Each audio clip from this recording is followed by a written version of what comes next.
Paymaya Meralco Bills Payment. How to pay your Meralco bills using your Paymaya online account. And kung bago ka sa channel na to and gusto mo pa ng mga tutorial videos na katulad nito, please click the subscribe button. So ngayon gamit ko yung cellphone ko and nakapag-login na ako sa Paymaya account ko. And ang plano ko ngayon is bayaran yung Meralco bill ko. And aside sa Meralco, pwede nyo rin bayaran yung ibang bill ninyo like sa internet bills nyo, sa water bills ninyo, or other bills like sa credit card. So nakalogin na ako ngayon and balak kong magbayad nga. So tap ko tong bills. And then maraming categories dito.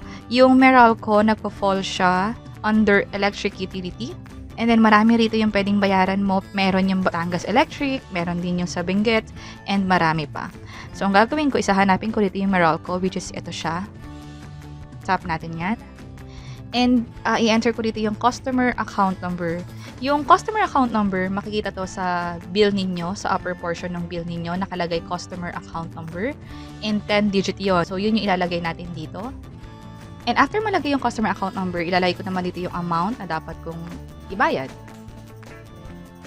And meron ditong sinabi na dapat ibabayad mong bills is on or before the due date. And also, kung may disconnection notice ka na, mas maganda na hindi mo siya bayaran gamit yung Paymaya account. Instead, kailangan mo na talagang pumunta sa Meralco Center. So, tingin ko ito yung kaibahan ng GCash sa Paymaya. Sa GCash kasi, nakakapagbayad ako ng past due na bill. Unlike dito sa Paymaya, hindi ko pa natatry magbayad ng past due na bill dito. Pero based sa sinabi dito, parang hindi pwede kasi nga dapat ang ibayad na bills dito is yung bill na dapat before nung due date mo. So, proceed na tayo and tap ko tong continue. And hintayin lang natin. So, dapat pag ganitong transaction, maganda na stable yung internet connection mo para hindi magkaroon ng issue sa pagbayad ng pera sa Meralco bills or sa kahit anong bills gamit yung Paymaya account. And hindi raw tayo nakakuha ng response from the server. So, basically may error. So, try ulit natin. Continue. And inulit ko lang ulit siya. So, nag-push through naman so far. So, ito lang yung part na kailangan natin i-confirm. I-double check na dapat tama yung customer account number na nilagay natin dito para hindi naman ibang account number yung nababayaran natin. And then, yung transfer fee or yung payment fee is 0 pesos. Ibig sabihin, libre yung pagbayad ng Meralco bill dito sa Paymaya account. So, okay na tayo. So, tap ko tong pay.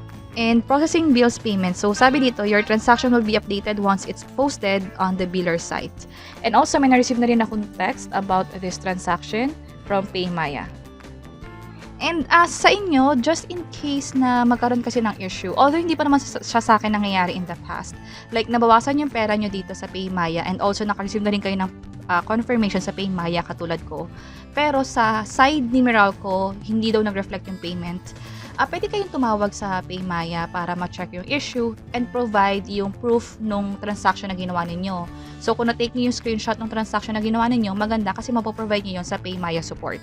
So, dapat dun sa confirmation or sa screenshot, dapat andun yung reference ID number, katulad nitong part na to.